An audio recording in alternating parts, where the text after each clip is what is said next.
আগামী মাসেই পৃথিবীতে অন্ধকার নেমে আসবে, দিন হয়ে যাবে রাতের মতো। এই দিন ঘুমানো যাবে না।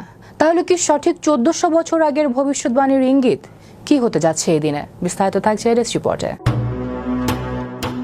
29 মার্চ 2026 দিনটির কথা মনে রাখার মতো, কারণ এই দিনে ঘটতে যাচ্ছে একটি বিরল জ্যোতিষ বৈজ্ঞানিক ঘটনা, বলয়াকার সূর্যগ্রহণ।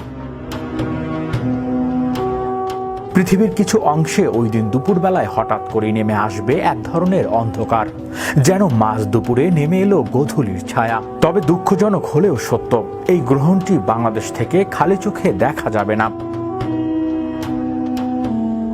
এদিন বাংলাদেশ সময় দুপুর 2:51 সূর্যগ্রহণ শুরু হয়ে সন্ধ্যা 6:44 পর্যন্ত স্থায়ী হবে। মোট সময়কাল প্রায় 4 ঘন্টা।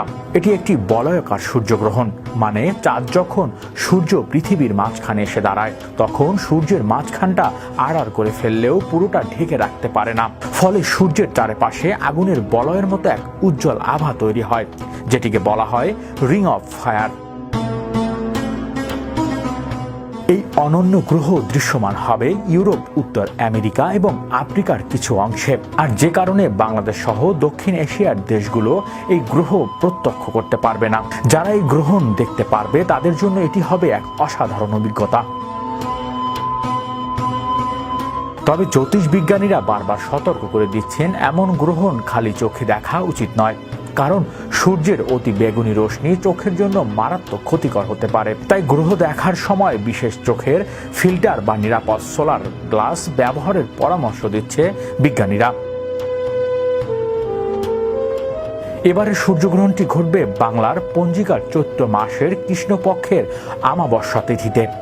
আমাবস্যায় এমন গ্রহণ ঘটনা খুবই সাধারণ, কারণ এই সময় চাঁদ সূর্যের সঙ্গে একই রেখায় অবস্থান করে। তবে বলয়াকার গ্রহণের ঘটনা খুব ঘন ঘন ঘটে না। এটি তখনই সম্ভব হয় যখন চাঁদ তার কক্ষপক্ষে পৃথিবী থেকে কিছুটা দূরে অবস্থান করে, ফলে তার ব্যাস সূর্যের চেয়ে ছোট দেখায় এবং সূর্যকে পুরোপুরি না ঢেকে চারপাশে একটি বলয়ের সৃষ্টি করে। বিশেষজ্ঞদের মতে এই ধরনের গ্রহ আমাদের মহাকাশ ও গ্রহ নক্ষত্র সম্পর্কে আরো গভীরভাবে জানতে সাহায্য করে। জ্যোতিষবিজ্ঞানীরা এই গ্রহ পর্যবেক্ষণের মাধ্যমে সূর্যের করোনা বা বাইরের স্তর বিশ্লেষণ করেন। এ সময় সূর্যের তাপমাত্রা, গ্যাসীয় গঠন এবং চৌম্বক ক্ষেত্রে সংক্রান্ত গুরুত্বপূর্ণ তথ্য সংগ্রহ করা হয়। যদিও বাংলাদেশ থেকে দৃশ্যমান নয়, তবুও ইন্টারনেট বা টেলিভিশনের মাধ্যমে সরাসরি সম্প্রচারের ব্যবস্থা করা হবে বলে আশা করা যায়। বিশ্বের বিভিন্ন স্পেস এজেন্সি এবং জ্যোতিষবিজ্ঞানী সংস্থা এই গ্রহের লাইভ সিস্টেমের আয়োজন করে থাকে। ফলে প্রযুক্তির সাহায্যে বাংলাদেশ সহ বিভিন্ন যে কোনো প্রান্ত থেকে মানুষ এই চমকপ্রদ মহাজাগতিক দৃশ্য উপভোগ করতে পারবেন। সবশেষে বিজ্ঞানীদের বার্তা, এমন ঘটনা শুধু দেখার বিষয় নয়, শেখার বিষয়ও বটে। গ্রহণের সময় মহাবিশ্বে গতিপথ, সূর্য, চাঁদ, পৃথিবীর অবস্থান ও সম্পর্কে জানার সুযোগ তৈরি হয়। তাই মার্চের এই বলয়াকার সূর্যগ্রহণ বিজ্ঞান ও জ্যোতিষবিদদের চর্চায় একটি গুরুত্বপূর্ণ দিন হিসেবে গণ্য হবে। হৃদয় আশিস, বিশ্ব বাংলা 24 নিউজ ডেস্ক।